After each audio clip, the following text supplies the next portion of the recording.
All right, we're also live on YouTube.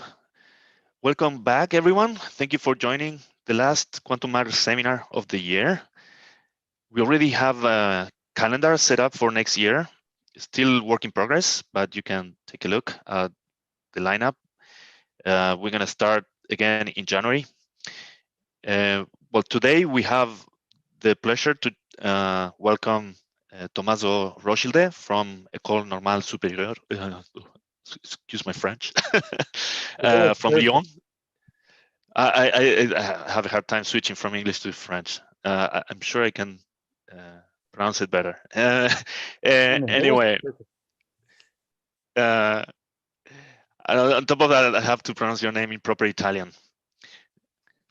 All right, as usual, feel free to unmute yourselves if you have any questions and interrupt. That's totally fine. If you prefer, you can post your questions on the chat, or you can ask at the end of the talk. All right, having said that, I think it's time to start. Please, Tommaso, go ahead. All right, thank you so much, Adrian. So it's really a great pleasure to be here. So thank you so much for the kind invitation, and also more generally, thank you for setting up this kind of events, this seminar series. I think it's a great service to the community to keep us together in these times of hardness. So today I'll discuss some recent work we've done. So I think you can see my pointer here that we've done on the study of excitations probed by quantum quenches, focusing on simple models, but maybe some new view on them. So as a disclaimer, I should say that this is a seminar in quantum matter, a seminar series, and you've heard, I think, of fairly complex systems, fairly complex models. So today is probably going to be a relaxing seminar in terms of the complexity of the models, but maybe there'll be some surprise along the way. We'll see. So in the spirit, in the spirit of quantum matter seminars, let me start, on a broad note by discussing general, what I understand in terms of investigations of quantum matter. So I would say that if you think about investigations of quantum matter in the solid state context, these investigations are pretty architectural in the sense that you typically start from the foundations, the foundations being thermodynamics. So I would say that typically you start from a quantum material that you put in a fridge, and by doing so, then you want to study the low temperature phase diagram of the system and discover its quantum properties as close to the ground state as possible. On the other hand, once you've done that, you can go on. You want to build the foundations and look at the excited states. So do some spectroscopy, and typically that's done within the linear response paradigm. So what you do is that you take your quantum material, always coupled to a heat bath, and you probe it, for instance, by shining neutrons on it. And neutrons scattered, and quasi-particles, typically single quasi-particle excitations are excited in the system, and they are then dumped into the heat bath again. And the process is cycled, and from the statistics of the scattering of neutrons, you reconstruct the quasi-particle portraits in momentum and frequency space, which is the dispersion relation. Okay, and typically this process is really a macroscopic energy transfer during the spectroscopic investigation of the dispersion relation. Well, on the other hand, the kind of physics I'm going to discuss, the kind of quantum matter investigation I'm going to discuss, is really based on different concepts. Somehow, is the idea that you have to do without starting from equilibrium and without starting from the ground state, and just doing everything away from equilibrium and try to make sense of what you see in that situation.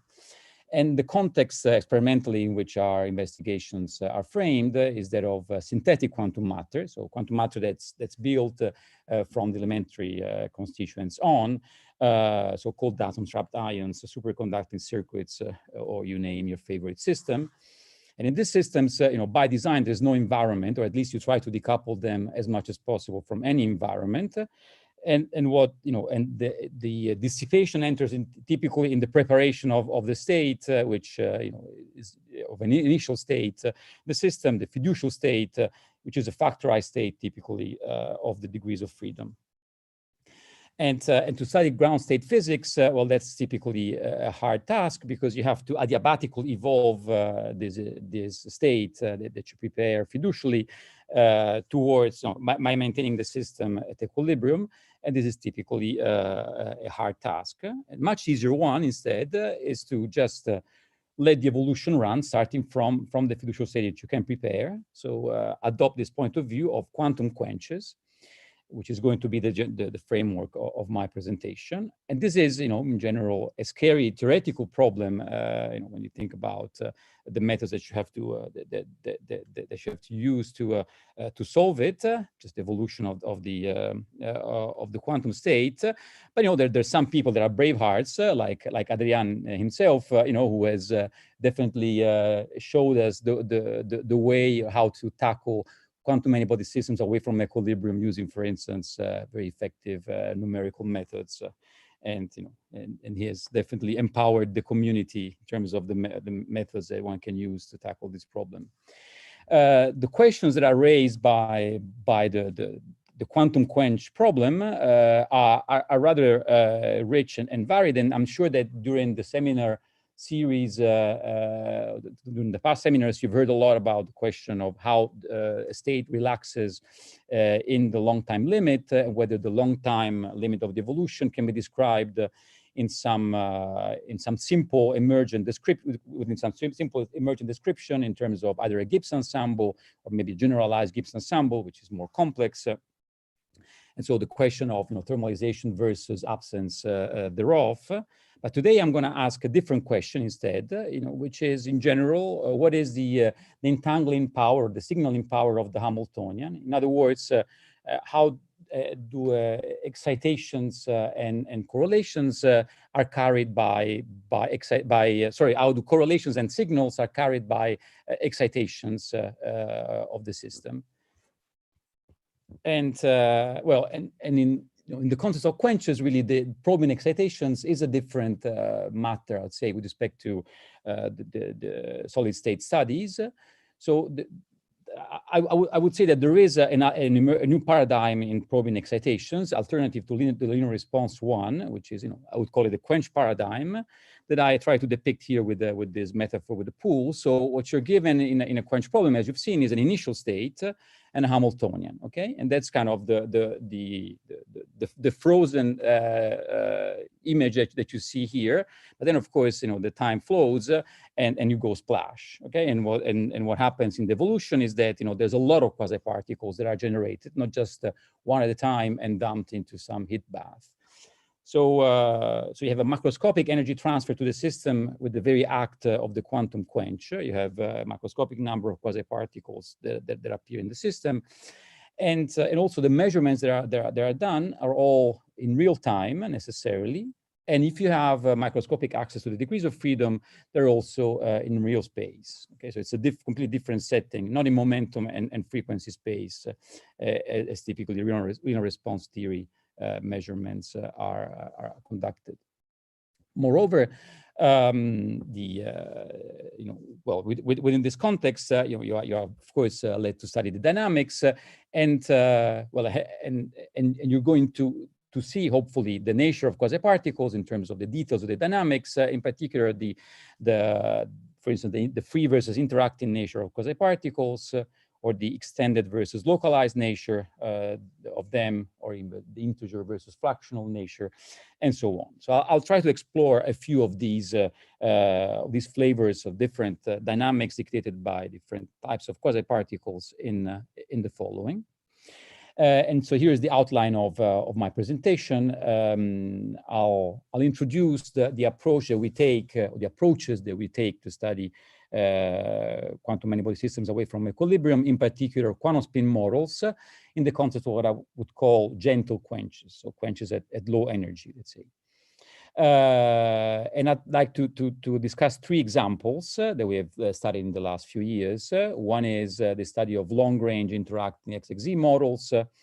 Another one is the study of localization and anomalous diffusion in quantumizing models. And then more generally, I'll conclude with a discussion of how to extract the excitation spectrum in quantum many-body systems from quenches, or the idea of quench spectroscopy. Okay, so before I continue, I think this is a good time to pause and ask if there's any question about what I've told you so far.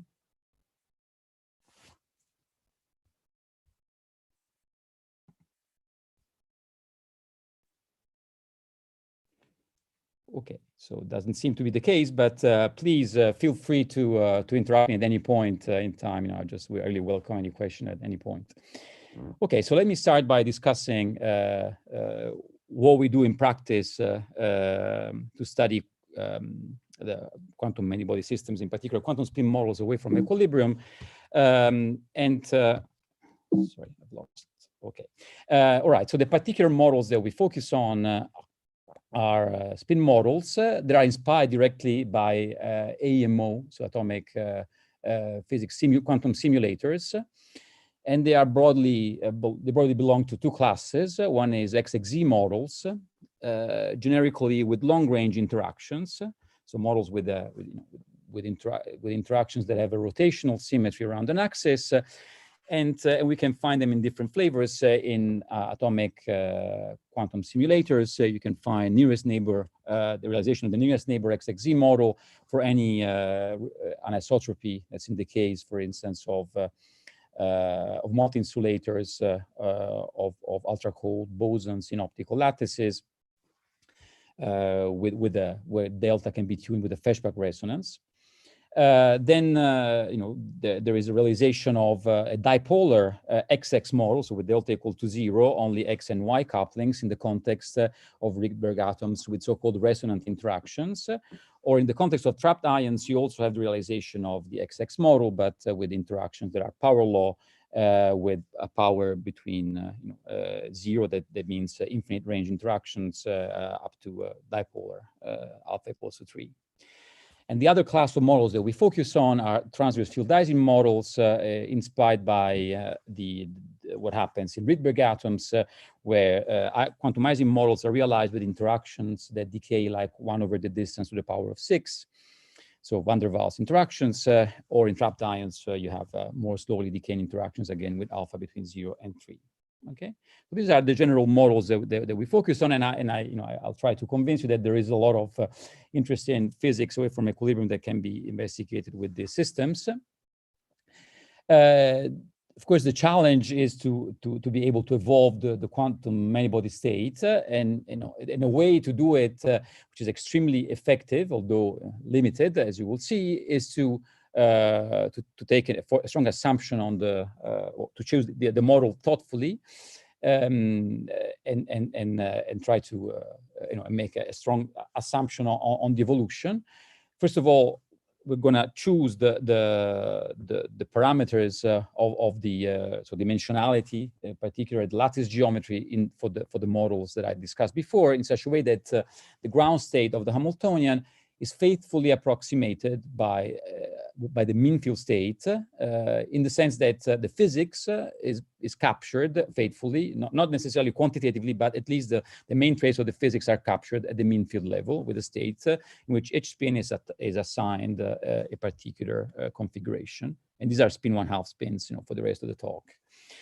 And then the kind of approach that we develop, starting from the mean field approximation, it's a linearized approach, very well known in the community of quantum magnetism. It's what you call linear spin wave theory, but just a few words about it. You map the deviation of each spin with respect to the local orientation that's dictated by the mean field state onto a population of bosonic quasi-particles that in general are interacting, but if they're sufficiently diluted, they can be considered as being non-interacting. That is, you can truncate the Hamiltonian to quadratic level and describe the nonlinear spin model in terms of linearized bosonic model. This is really a quadratic bosonic model. It's not a model of free bosons, it's a model of quadratic bosons.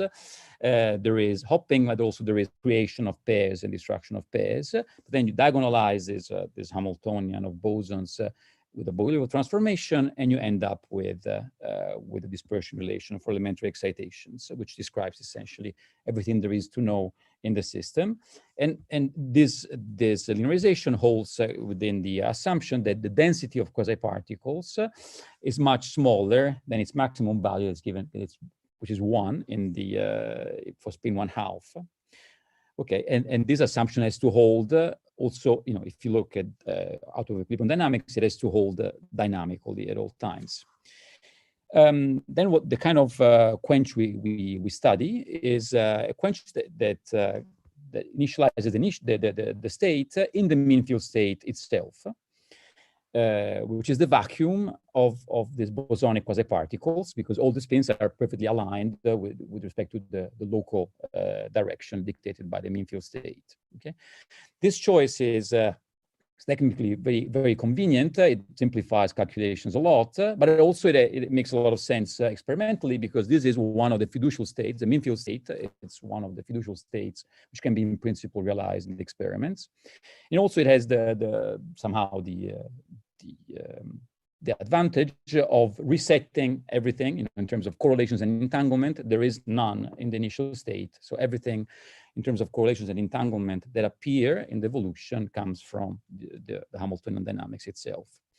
And after the quench, starting from the vacuum of quasi-particles, what happens is that quasi-particles are generated in pairs and destroyed in pairs, and also they can propagate. Okay? And the picture of linearized dynamics of quasi-particles is valid, again, if the diluteness condition is satisfied at all times. So if the density is much smaller than 1 at all times.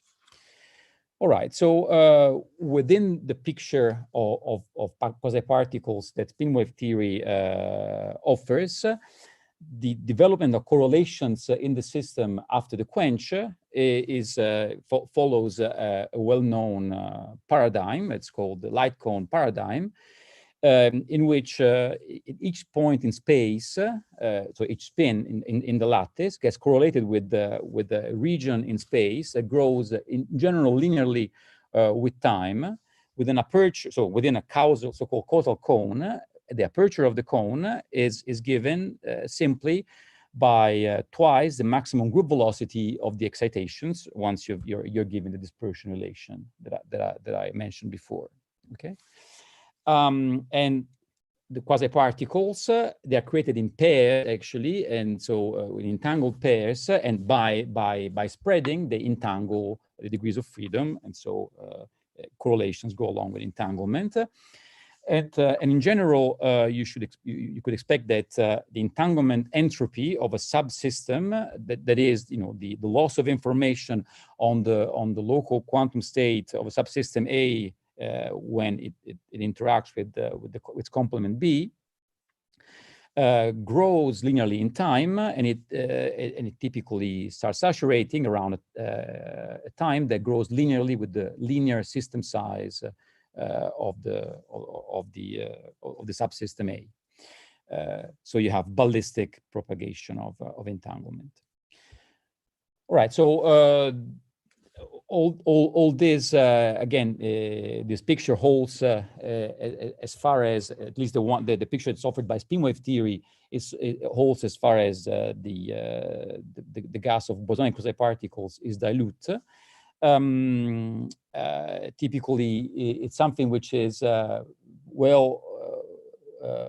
which, as you will see, is well verified if you have long-range interactions. If you have large systems, So the idea is that for the gas of quasi-particles to stay dilute, the state has to remain parametrically close to the mean field state, and if you have a spontaneous broken symmetry in the system in the thermodynamic limit, that's what happens naturally, or you can force it by applying a field. But of course, you can imagine extremely many situations in which these assumptions are not verified. And to go beyond the linear spin wave theory, we are developing at the moment nonlinear variant thereof, which allows to look into situations that are not accessible to spin wave theory. But I won't discuss it today. The other way around, of course, is to use exact diagonalization. Of course, although it's limited unless you have an integrable system, but the more general approach that we are developing these days, and I'm going to show you results about it, is time-dependent variational Monte Carlo, which amounts to postulating the state of the system in the form of a variational ansatz with time-dependent parameters that then are evolved according to an equation that descends from the time-dependent variational principle. This is a very general approach, that applies to several different wave functions, but we've chosen a class which has the advantage of being particularly simple and yet very effective at capturing correlations, something you can call pair product wave functions, or otherwise called long-range entangled plaquette states, where pairs of spins are correlated explicitly in the wave function. And that is, with this wave function, you can reproduce essentially any pattern of two-point correlations. Of course, higher order correlations are instead, in principle, not captured explicitly, but the answers can be enriched. Okay. Right. So, and let's see how to apply this this framework to specific examples, starting from the XText model and long-range interactions. So, when it comes to long-range interactions in the study of quench dynamics, the general question that comes about is whether long-range interactions are very effective at accelerating the dynamics of the system. In particular, the establishment of quantum correlations and entanglement among faraway degrees of freedom.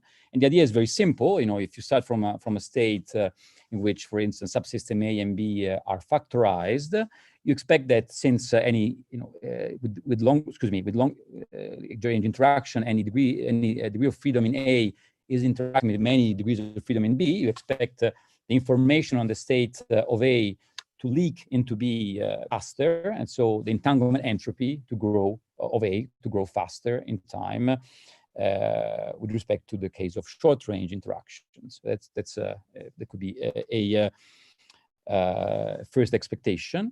This kind of the idea that information scrambles faster or leaks faster away from a particular region in space in the presence of long-range interactions has been studied a lot in a more theoretical context of so-called operator spreading. That is, how much local operators evolve in time and become non-local under Hamiltonian evolution, irrespective of the state that one looks at.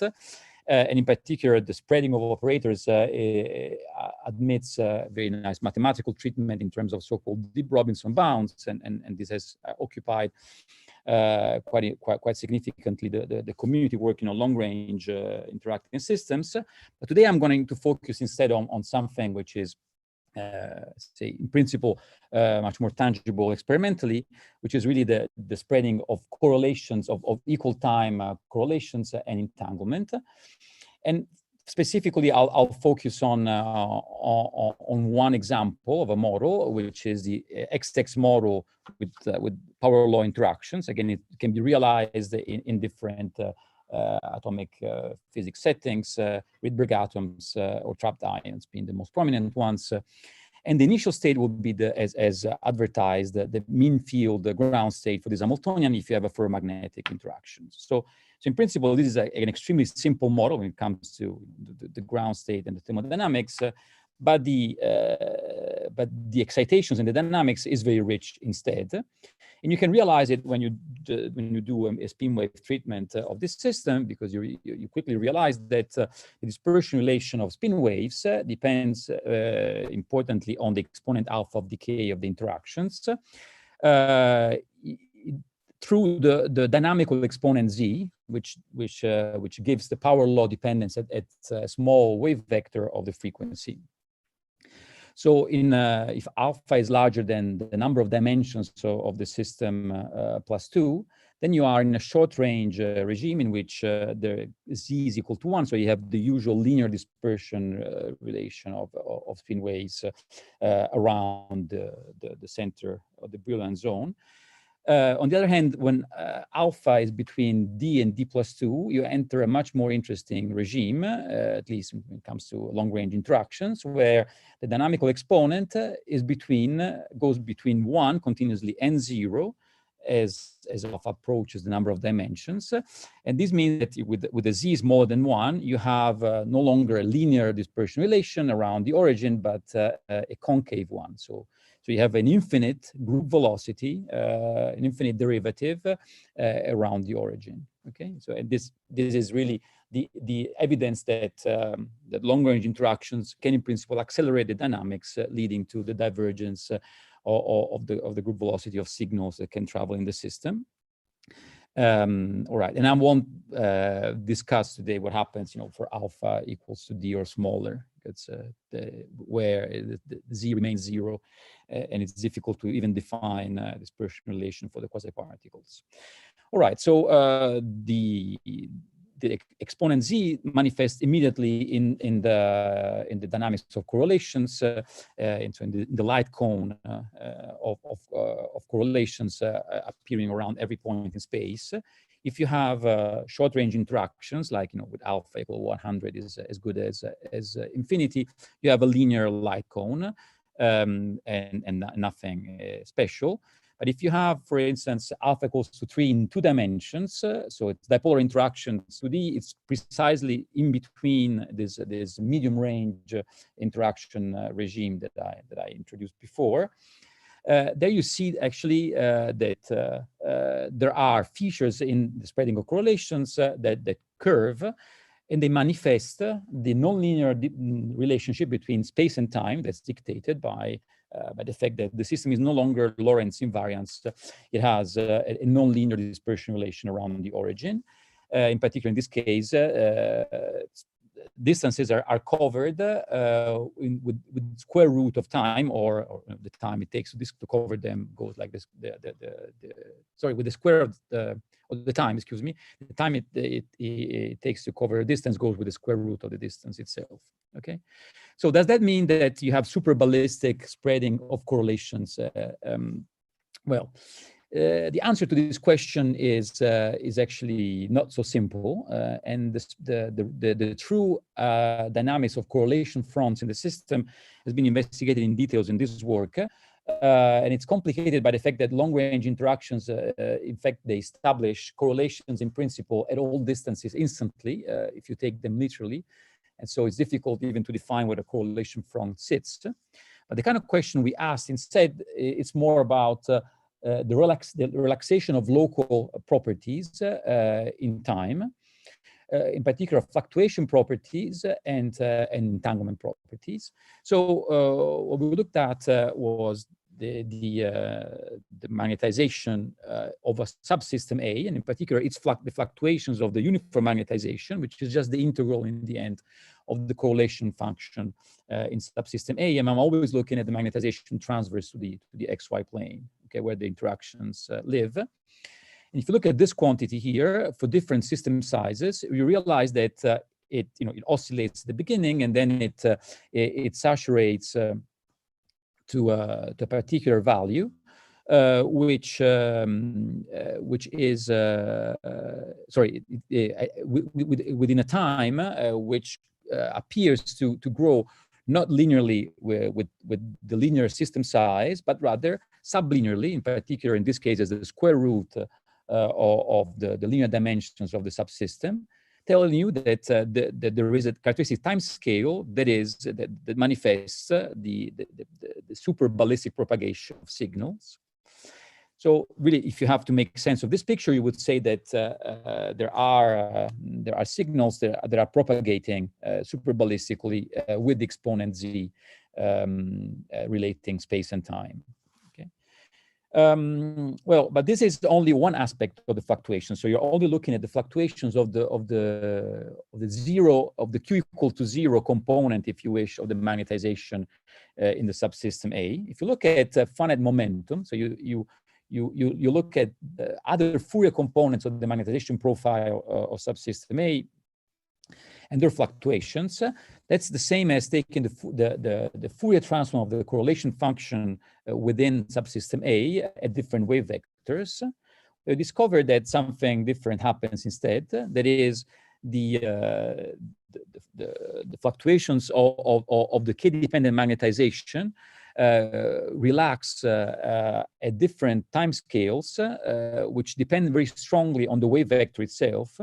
As a matter of fact, one can realize pretty quickly that the time scale of relaxation goes like the linear dimensions of the subsystem divided by the group velocity at the wave vector the one is interrogating in particular. And the fact that there is this large spectrum of different group velocities from infinity at the center of the Brillouin zone, actually up to 0 at the border, gives an extremely broad spectrum of different relaxation times in the system. So it's really as if you had, in the end, effectively several light cones that are appearing in the system.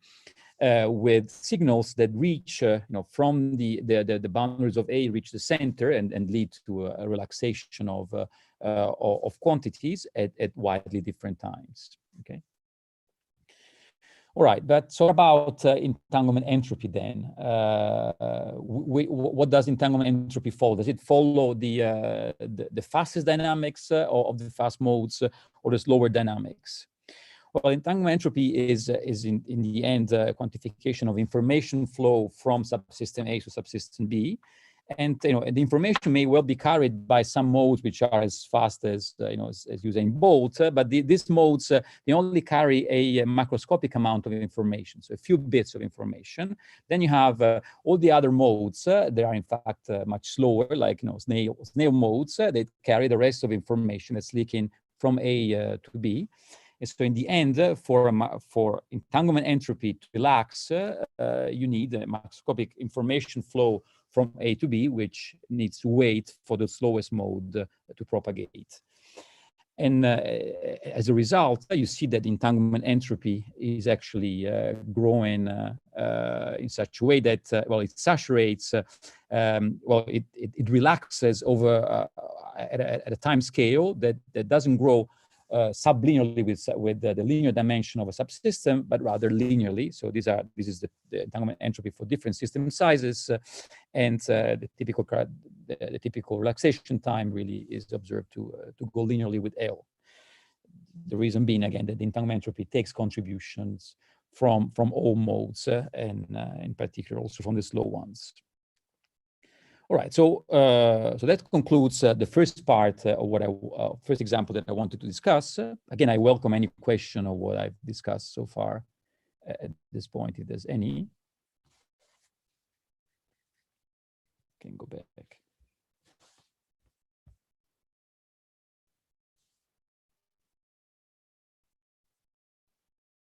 Well, if not, let me move on to the next example, which is which instead changes a bit the model or the setting. So we're looking at quantumizing models, and instead of looking at faster than the dynamics than the usual dynamics of linear light cones, we're trying to look at slower dynamics instead, due to localization effects.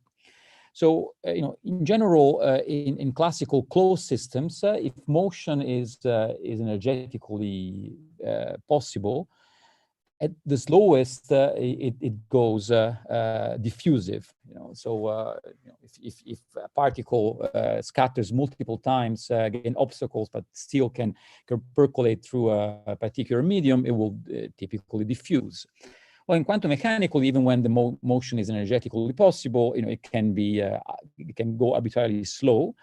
It can go as slow as being localized, as in Anderson localization, or there's any other nuance is possible from localization to diffusion, going through anomalous subdiffusion accompanied with a special structure, typically of the eigenmodes, as I'll discuss in a moment.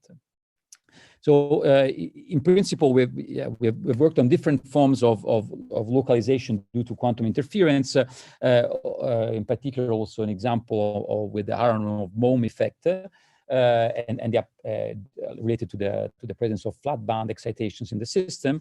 But I will not discuss it right now. If you have questions, you can ask later. So we have examples of flat bands and Aharonov-Bohm localization in quantumizing models related to possible experiments in atomic quantum simulators.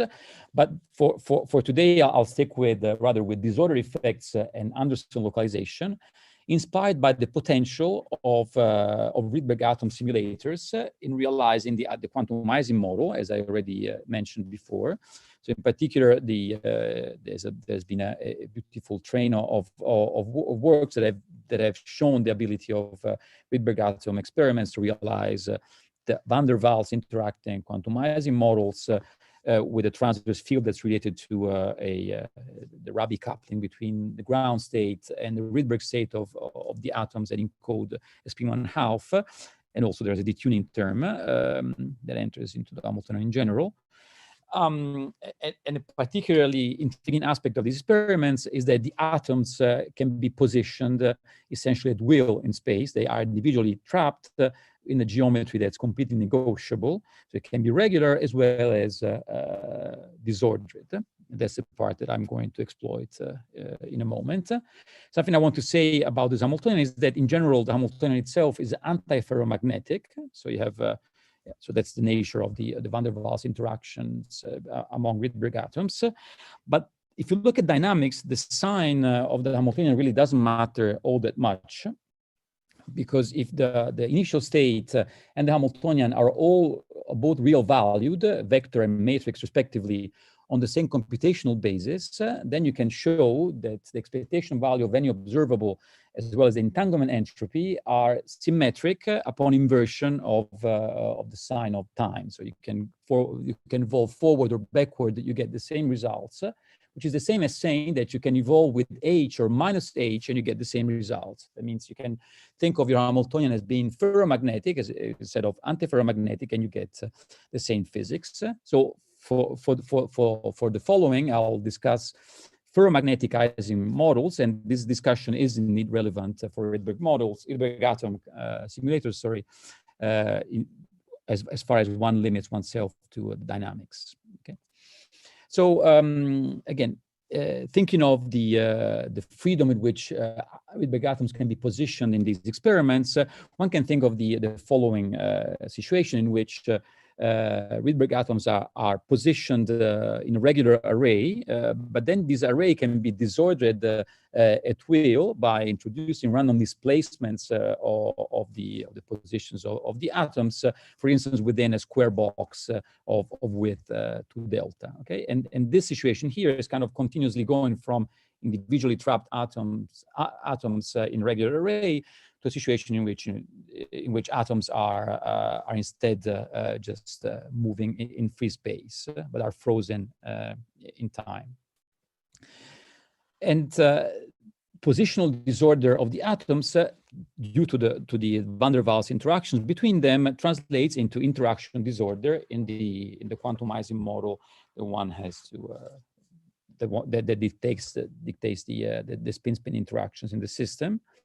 And well, this Ising model, if you think about a ferromagnetic Ising model, introducing disorder is just a minor aspect. the ground state remains ferromagnetic as long as the transverse field is sufficiently small, regardless of disorder. So really, there's nothing interesting in terms of ground state physics or thermodynamics. But again, similarly to, I would say, to the example of long-range interactions, there is a lot to look in the case of in the context of excitations. And in particular, if one looks at the excitation spectrum, one finds something that's extremely striking, at least for me. Namely, if you look at the spatial structure of the eigenmodes of excitation, so you have Bogoliubov diagonalized your Hamiltonian, and then you are left with Bogoliubov eigenmodes. If you look at their spatial structure, in particular, the effective support of the eigenmodes captured by the so-called inverse participation ratio, you find something that's quite rich. So as a function of disorder and energy in the spectrum of eigenmodes, there is a regime of low disorder where the eigenmodes are extended, and you have a small participation ratio, because the participation ratio is expresses the inverse effective support of the eigenmodes. But then as disorder increases, there's a regime in which you seem to observe extended eigenmodes coexisting with localized eigenmodes with a pretty large participation ratio at high and low energy. And then with disorder exceeds a critical value, then everything localizes. And actually, the picture of extended eigenmodes here, it's richer than just the usual picture of extended eigenstates. Because if you look at how the participation ratio scales, well, in general, for extended eigenmodes, you would expect it to scale like the inverse of the system volume. Again, because the participation ratio expresses the inverse effective support of the eigenmodes, which in this case is macroscopic. If you instead have localized eigenmodes, you expect the inverse participation not to scale at all. But you can, well, we observe in terms of the scaling of the participation ratio of the modes that are in this region here. It's something intermediate where the inverse participation ratio goes like the inverse of the volume of the system to some fractional power, which expresses their fractal nature. So that means these modes have a support which diverges with system size, but it's a system of zero. It's a subset of zero measure within the spatial dimensions of the system in which the system is set. Okay, so there are fractional eigenmodes, so-called extended non-ergodic, that appear in the spectrum.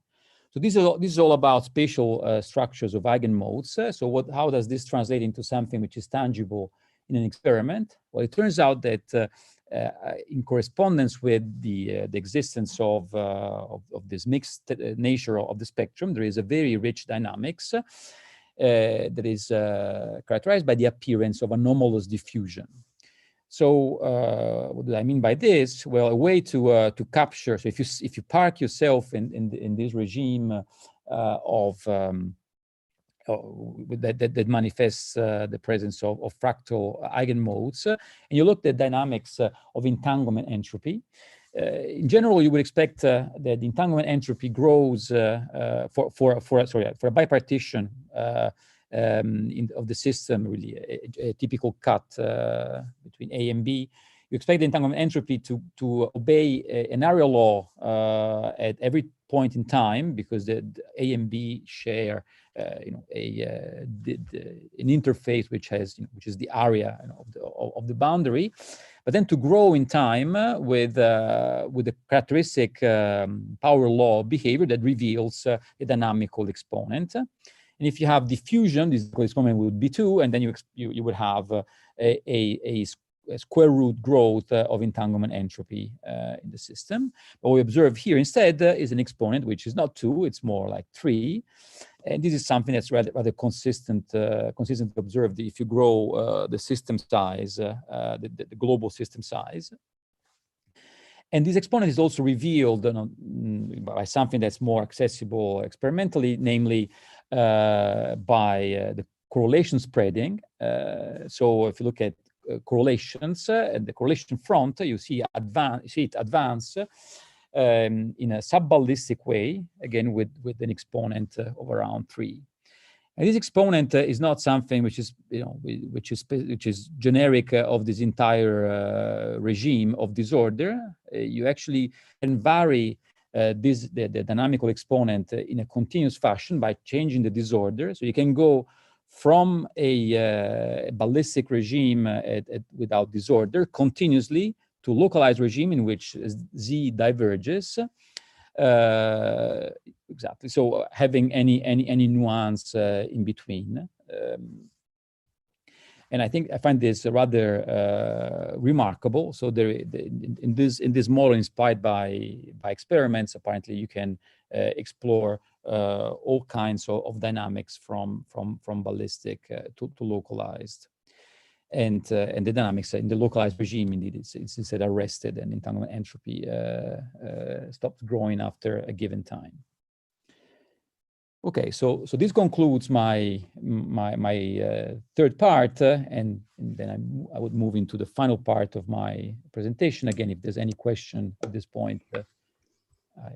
I have a question. Please. Go ahead. My question is, you mentioned these non-ergodic fractal modes. And my question is there an entire phase for these modes in this model? Or this is just a finite size effect where you are seeing the critical point, but on a finite system size, it looks like it's actually fractal? This is a great question. So let's see. If this was a tight binding model with conservation of particle numbers, then I would not believe for a moment at my results. So I would say that, yes, this is a finite size effect. The system is actually localized, strictly speaking, at any disorder strength. But then what I'm seeing is that just that the localization length is extremely large, and so I just seen everything that happens within the correlation volume in the system, and things look indeed multifractal within the correlation volume in 2D. But this is not a model of tight binding particles. It's a model it's a quadratic model of bosons in which there's not conservation of particles. So particles can hop, but also they can be created in pairs and destroyed in pairs. And we know from fermions that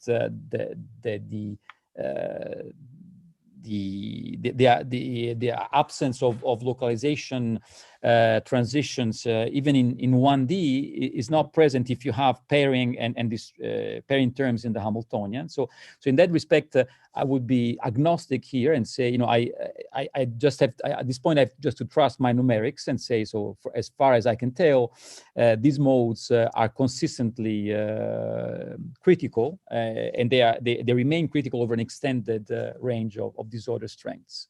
I would be very happy if there was a general theory of localization for quadratic bosonic Hamiltonians, but I fear that there's none so far. Okay, and so thereby I think numerics, of course, could probably be pushed farther than what we did, but we already looked at pretty large systems, certainly not experimentally explorable at the moment. Well, the reason why I asked, is because there was such a controversy even on beta lattices, which are in infinite dimensions, and it was very difficult to distinguish numerically these fractal modes from modes with a very extremely large localization length or correlation length. Yeah. I mean, so this is actually a very subtle question, even for regular Anderson localization, I think. Yeah.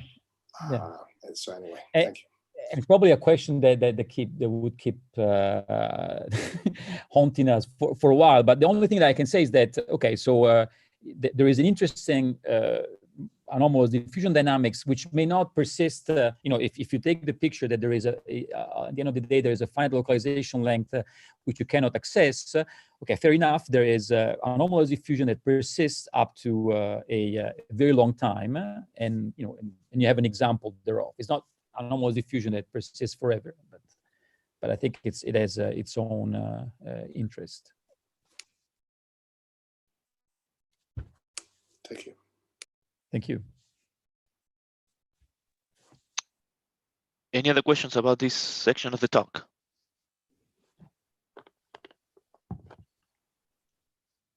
All right, if not, I guess please go ahead. All right, so let me conclude with something more general that probably was already alluded at different points in time, which is how to try and extract the maximum amount of information from the study of the spatio-temporal patterns of correlations they established after a quench. Or the general idea that goes under the name of quench spectroscopy. So far, looking at light cone correlation patterns that I've discussed already several times. The main thing that I commented is that you can extract from them the maximal group velocity of quasi-particles by looking at the aperture of the cone. But of course, there is a lot of information beyond this. So there's a lot of structure within the cone. So you know, how can you extract it and learn about the elementary excitations of the system? So the obvious idea is to move from real space and real time to Fourier space, so to reciprocal space and frequency space. And this idea is certainly, you know, not very original, but it also is not new in terms of scientific investigations. There has been already experimental studies that distill information out of a Fourier analysis of quench experiments in ultra-cold gases and also in superconducting circuits. And the theory of work only came, you know, after the fact somehow. We wrote something about it recently, and also there are two interesting, nice contributions by the group of Laurent Sanchez-Palencia, also in France, close to Paris. So what's the idea? Here is the idea is to try and do spectroscopy out of quench experiments, or quench spectroscopy, which admittedly is not the usual spectroscopy you may think of, referring also to the linear response regime paradigm that I invoked at the beginning of the talk. So in regular spectroscopy, what you typically measure is a spectral function, which mathematically is a Fourier transform of a two-time correlation function of some momentum-dependent observable OK. Okay, and this function is calculated, or so it's taken at equilibrium, so from the equilibrium state of the system. And this function actually dictates how energy is absorbed by the system under the effect of an external drive at wave vector k and frequency omega. And what this function contains are all the transitions between initial states n that are populated in the equilibrium state of the system towards states m that are connected to n states by the operator OK, which is the operator that couples to the external drive. Okay. Well, this is something that I think everybody knows in the audience, but just as a refresher. Now, quench spectroscopy instead is the idea that you look at your quench experiment, you look at time-dependent quantities, at equal time quantities. And you take the Fourier transform of a time-dependent object, which is going to be a correlation between the observables OK, O minus K, but at the same time. So and also this is calculated starting, from some initial state psi zero. Sorry. Now this is deceivingly similar to what we saw before, or even maybe not at all. In fact, if you work out the expression of this object, you see that it contains transition. So it has contribution at frequencies omega that corresponds to transitions between states n and m that are connected not by a single OK operator, by the pair OK O minus K. So it's really a two-step transition, if you wish. And in the spectroscopy, you observe the transitions between states that are necessarily contained both in the initial state. So you don't prepare your system in a particular state and then the dynamics drives transition to other states. No, all the states that are going to appear in these transitions must be present in the initial state. itself, unlike in the in linear response theory, okay, where the drive lets you explore the excited states for you. Okay. All right, so this is the main, so the general picture. Let's look at what one can learn from the quench spectroscopy in a specific model or class of models, which I already talked about. So the XText model with power law interactions, ferromagnetic. So everything rather simple, but at least in that case we have a good understanding of the dispersion relation of excitations and see how much we can reconstruct it within a quench experiment or a quench calculation so far. And the initial state is going to be, again, our favorite mean field state, which has the advantage of being the closest mean field approximation to the ground state. Namely, it overlaps with the ground state itself, but also with low energy excitations. So it's going to zoom the transitions that appear, in this object, in this function, within the low energy range of the spectrum from the ground state up. Okay. All right, and the kind of object we're going to look at is the most natural one. So this OK operator is just a spin operator. Well, written this way is not so clear, but the quench spectral function, which is the Fourier transform of the evolved quantity starting from a given initial state, is just the double Fourier transform of the correlation function in real space in real time. So it's really the Fourier transform of this kind of image here. Okay. All right. So and what do we learn from this? So these are the light cone pictures that we start from for three different cases, which are particularly significant. So the one-dimensional XX model with nearest neighbor interactions, the two-dimensional XX model, the 2D with nearest neighbor interactions again, and the 2D model with dipolar interactions. And these pictures here now are not obtained anymore with linear spin wave theory, but with variational, time-dependent variational Monte Carlo. So these are calculations that don't rely on assumptions of linear spin waves. And you can stare at these pictures for a long time, trying to make sense of them. You see there's a lot of structure within the light cone, and it's difficult to say, what is the characteristic feature of elementary excitations beyond just the aperture of the cone. So staring at these pictures, feels like a psychological test. After some time, they kind of remind me of these pictures that are offered to people, when they have to discover some form of trouble. I learned yesterday that it's called a Rorschach test, but you can do something more creative with them. Just take the double Fourier transform. And then something quite interesting is revealed. So looking at the 1D model, so you get or 2D model, nearest neighbor interaction, or 3D model, 2D model with dipolar interactions. You find these different patterns in momentum and frequency space. Now, so in the case of the two-dimensional model, I'm just giving you a scan in the Brillouin zone, which follows this path here, which is a usual one, also in neutron spectroscopy. And you see that there are very sharp features now. They are quite distinctive. So it's a much simpler picture. There's a lot less structure, if you wish, in the Fourier transform. Which is probably that tells you that it's the right space in which to look at the quench pictures. Now, what do we learn from these pictures here? Quick question, Tommaso. Yes.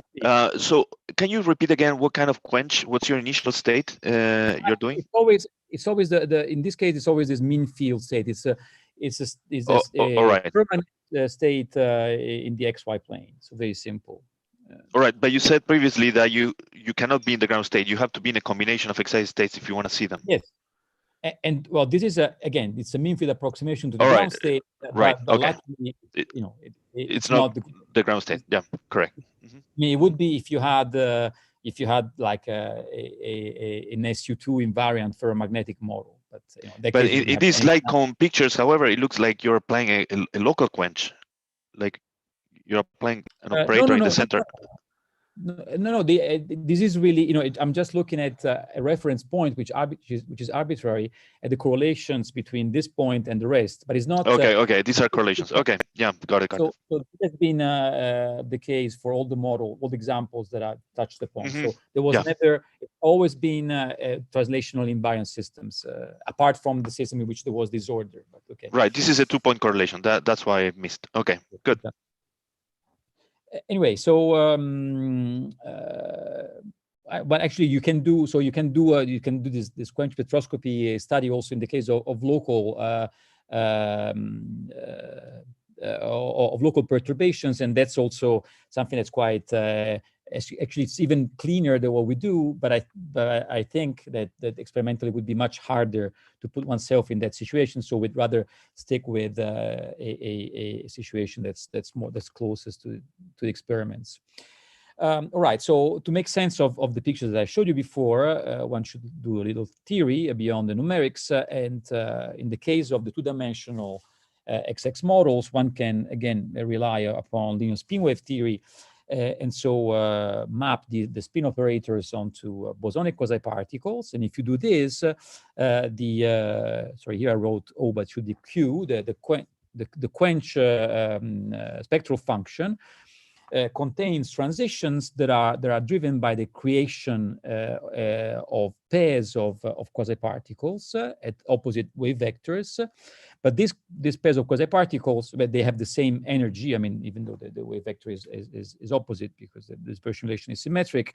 And so you expect to see transitions at the frequency which is twice the dispersion relation of spin waves. And then you have a part instead in which quasi-particles are created and destroyed. So in this part instead is at omega equal to 0. So it's the constant, somehow trivial part of the evolution of the correlations.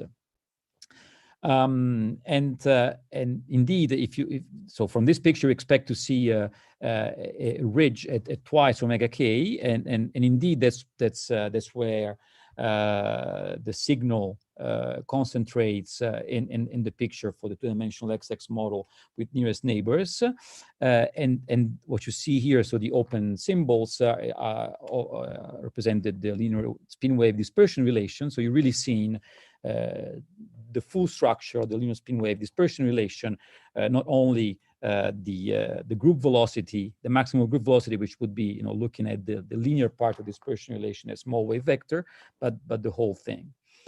And in fact, you can predict this quench spectral function also from linear spin wave theory. And not only, linear spin wave theory produces the spectrum, but also the sign of the spectral function is matching between the variational calculation and linear spin wave prediction, although there are substantial differences which already show you that there is significant physics beyond spin wave. Okay, linear spin wave. And the same applies actually to the two-dimensional model with dipolar interactions. And you can observe now from the Fourier transform of the light cone picture that there's a nonlinear dispersion relation as small wave vector. So this is the case in which you expect to have a square root dispersion relation. So sorry, the difference. Excuse me, I messed up here. So here is linear, and whereas here it's square root. Okay, and this it can be observed in details if you have a sufficiently large system.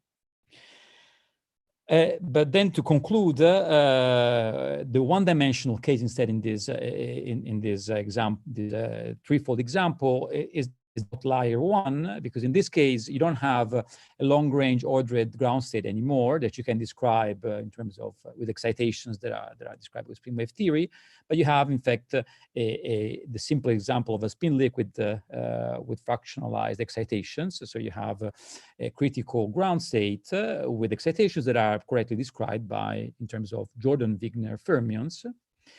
And if you work out the expression of the quench spectral function, it's a simple calculation. It takes this form here. So it's a function that describes that takes contributions from transitions that are actually pairs of particle Hall excitations that transfer opposite momenta k and minus k. So, so first of all, you can appreciate the fractional nature of quasi-particles because you have 4 quasi-particles that are involved in the transitions instead of 2, as in the example before with spin waves. And having excitations that are composed of pairs of quasi-particles, of 2 pairs of quasi-particles gives rise to a spectrum which is actually continuous. So if you just look at the possible values of frequencies that appear, that are revealed by the spectral function, so looking at something that you could call the quench density of states, you observe that you have states everywhere, frequency modes everywhere below a dome, which is just given by 4 times sine of k over 2, which is the maximum. In fact, it's a maximum frequency of, or it's twice the maximum frequency of particle Hall excitations in the fermionic model. But then the part of the continuum that you explore in an experiment, that you see in practice in a quench experiment, depends on another ingredient that I haven't invoked so far, which is the choice of the initial state. And choosing the initial state that I chose before, so the mean field ground state for this system, you observe that well, there are frequencies that only appear below, well below this dome. So you see a continuum, but below a particular, below a dome that's 2/3 more or less of the height of the main dome. This is because the initial state is not. It's a low energy state, which doesn't contain as many excitations as they are possible in the system. But if you look instead at the different initial states that you can actually simulate this time with just Jordan-Wigner diagonalization, so by using the mapping onto free fermions, you in this case with this quench, you have a higher initial energy, and you see the entire continuum appearing in the quench spectroscopy function. And so you see, right, the full glorious picture. Okay, so that leads me to my conclusions. So hopefully I gave you a few examples where linear excitations in relatively simple systems lead to rather rich quench dynamics. And all the models, once again, I want to stress that I invoked are directly relevant to ongoing experiments with atomic quantum simulators. So hopefully several of the things that we have invoked,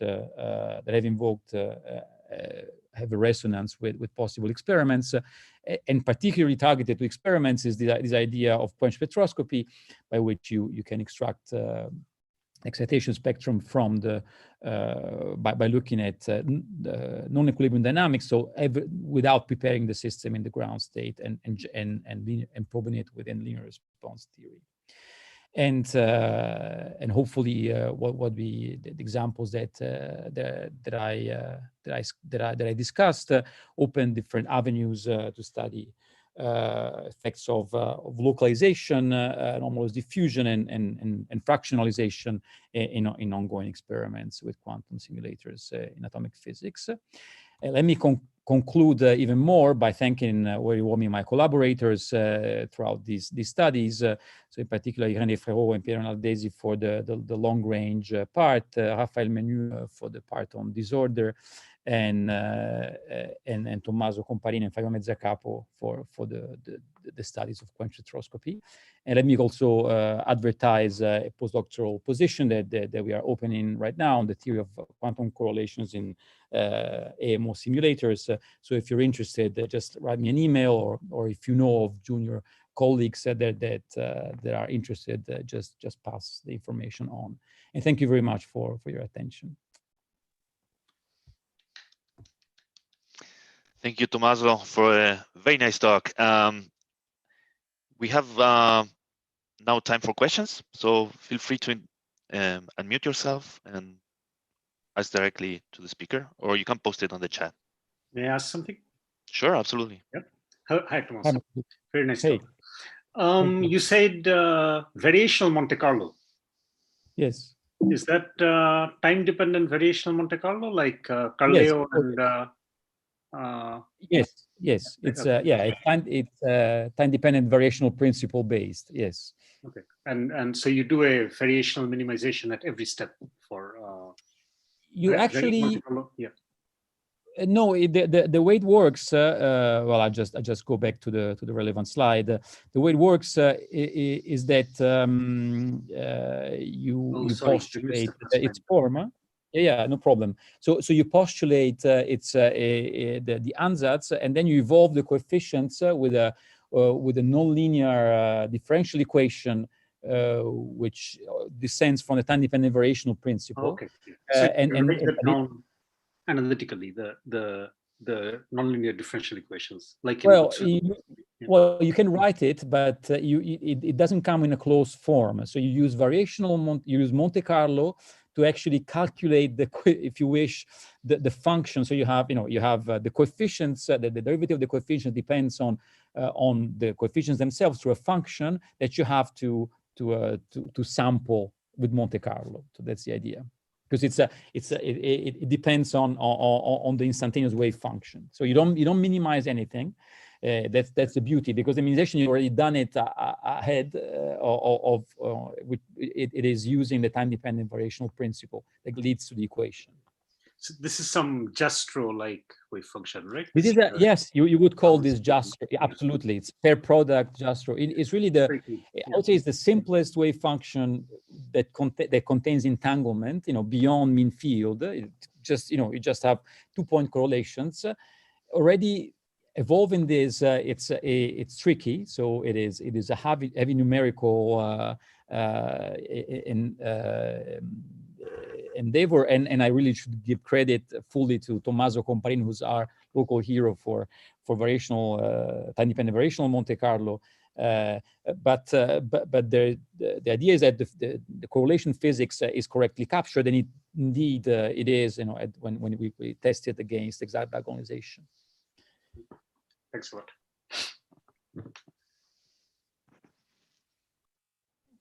I see another question from. Any other questions from the audience? Yeah, I'd like to ask precisely the another same question. Yeah, Vlad. If I may ask Go ahead. another question. Thank you for a very interesting talk. And I've noticed one interesting feature. You highlighted the role of the range of the interaction through the exponent alpha. And you said that the alpha being equal to the space dimension D is a kind of borderline situation. And you spoke how alpha slightly larger than D gives some interesting physics, but you didn't actually mention what happened for alpha smaller than D. And my understanding is that this is where screening needs to be involved, like for the Coulomb interaction. So do you have some comments, or is there anything known about this class of models? Because Coulomb interactions are everywhere. Yes, yes, of course. Well, unscreened Coulomb interactions. Less so, but yes, it's true that. So certainly there is a very interesting regime to be studied, and in fact, somehow the problem is that the picture of excitations carrying signals is no longer so useful, because at this point, essentially the dispersion relation becomes very pathological. So you understand that Z becomes 0. So that means the dispersion relation is gapless, but then it's kind of step-like. So there is no, in fact, there is no notion of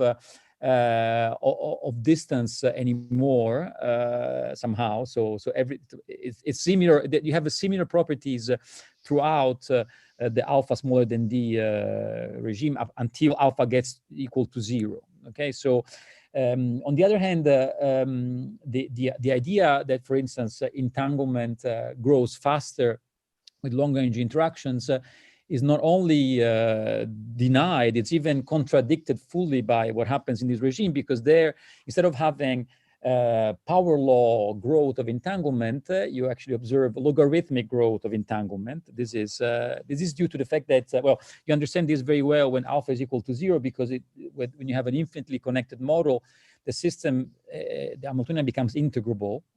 So you have a system which conserves the total spin, and the dynamics is confined within a sector of the Hilbert space that typically is only is not exponential in the number, in terms of the number of states. It is a function of the number of degrees of freedom, and it's only power law.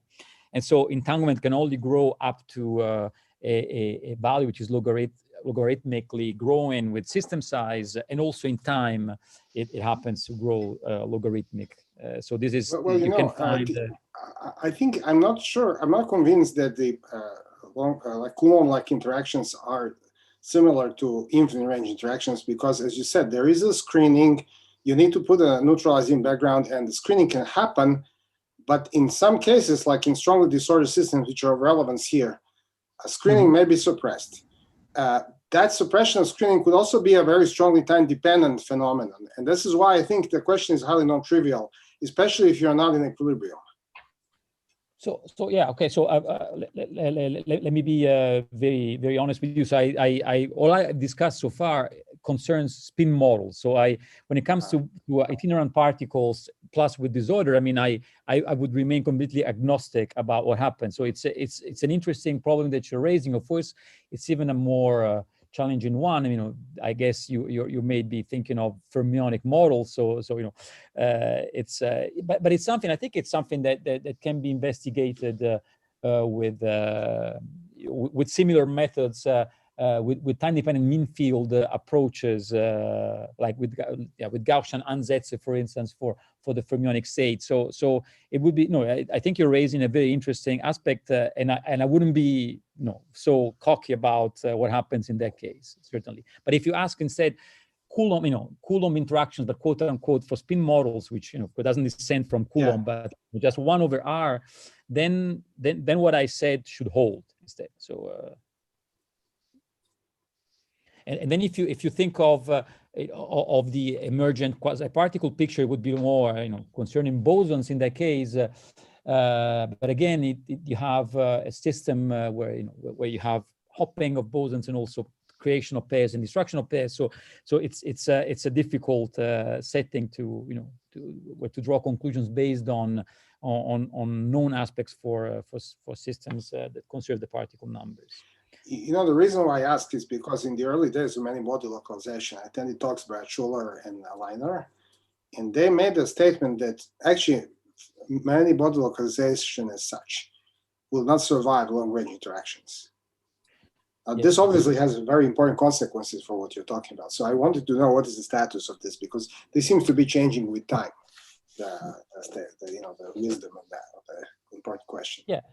So let's say the regime in which we set ourselves in the studies that I presented is far from being the one of many-body localization. So I discussed, in fact, the regime in which you take a linearized Hamiltonian.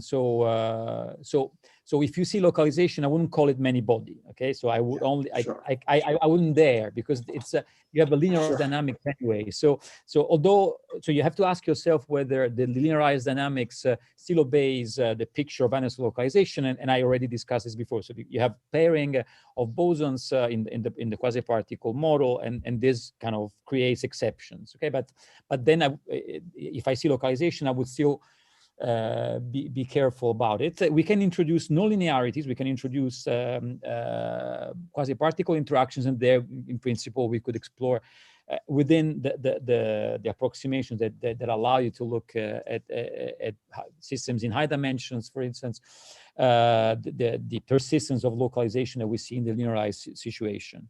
Then, as far as many-body localization in general at high energies and so on, with long-range interactions. I mean, with you, like yourself, I know that the depiction changes with time, and it depends whom you ask. I can give you a candid answer in terms of the interest of studying these models beyond the very existence of many-body localization. I would say that and it somehow resonates with the argument that I gave you before. You know, the case in which there wasn't this critical modes. You know, this critical modes wouldn't scale to infinite size. I think regardless of whether what we look at scales indefinitely to infinitely long times and infinitely large sizes, there is some exquisite quantum dynamics that appears that may be transient, but there is this dynamical exponent Z, which I think is observed. The anomalous diffusive dynamics is observed with long-range interactions in high dimensions as well. Maybe a transient effect, but I think it's something that's worth studying. So irrespective of the ultimate asymptotic state to which the evolution goes. So then then probably the question about the ultimate fate of that state is similar to the question about existence, for instance, of the glass transition. Whether that is I don't know. I think that is open as well. So whether there is a truly thermodynamic transition or whether it's just a transient effect. So, but I think it's fairly interesting per se. So why, if you said that it didn't exist as a thermodynamic transition, then you would rule out an entire field of research, which is instead extremely interesting. I don't know if you. Right. Yes, I agree. Thank you very much. Thank you. Just one comment. For small d, energy becomes super extensive, right? So it's a very peculiar and quite unphysical regime. Yeah, but then you came as Katz normalized it. So you put you just redefined the Hamiltonian. You put a factor in front of the interactions, which scales like the system size to some power. For instance, if you have infinite range interactions, you put a 1/n factor in front of the Hamiltonian. Where is it? Well, whatever. Yeah. So you would put the 1/n factor here if alpha was 0. Mm-hmm. And that actually the infinite range interactions are realized in experiments. If you put atoms in a cavity, all of a sudden they interact through an extended mode and they interact all together at once. So it's actually more common than in atomic physics simulators than one would imagine. That's a good observation. Concerning the time evolution, so the initial state, the product state, isn't it? I mean, when you start from a product state and you want to evolve the wave function that has a form of a Jastrow wave function, don't you have certain singularities in the derivatives by any chance? It doesn't give rise to any numerical complications, or they're smoothly connected? Well, okay. So the complications do arise because I not going into the details of how one evolves the variational state, but essentially what you have to do is that the equation that dictates evolution of the variational parameters has the form of you put your parameters into a vector. And the equation has the form of a matrix that multiplies the derivative of this vector equal to another vector, and to learn to learn about the derivative of the vector of variational parameters, you have to invert this matrix and put it on the right hand side of the equation. So there is a matrix inversion, which requires the matrix to be of rank of full rank, and typically that is the case. Except that numerically, you may have extremely small eigenvalues that are not well resolved, and that generates trouble.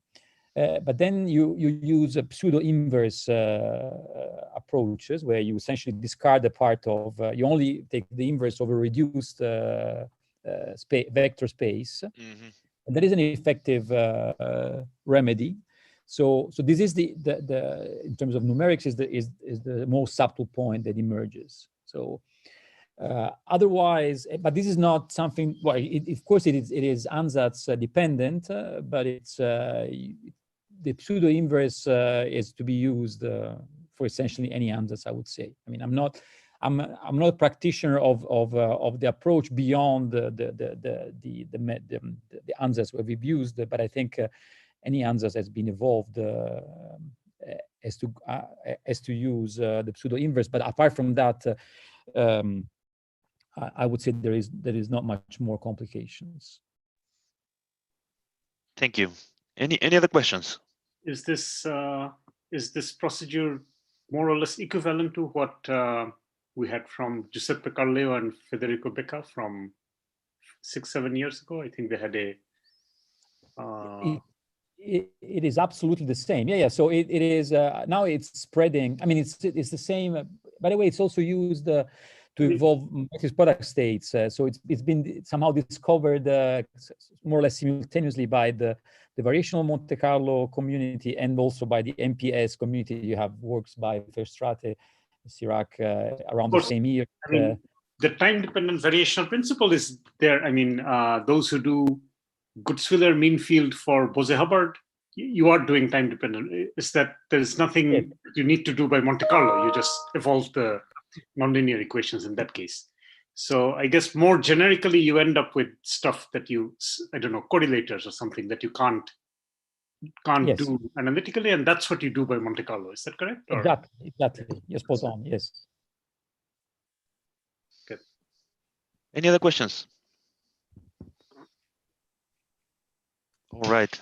If no more questions, we thank Tommaso one more time. And with this, I want to take this opportunity to thank you all for attending the seminars and wish you a healthy vacation over the holiday break. And I hope that we have a happier 2021.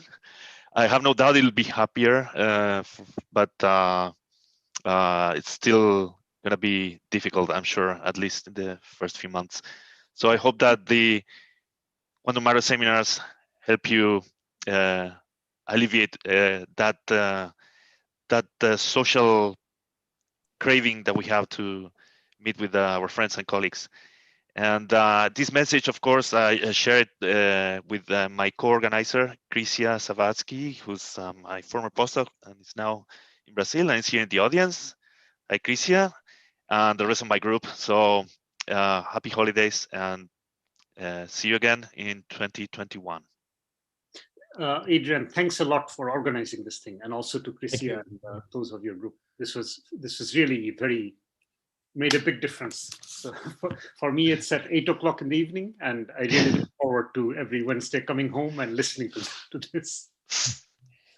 That means a lot. Thank you so much. Thanks, Adrian. All right. Goodbye, everyone.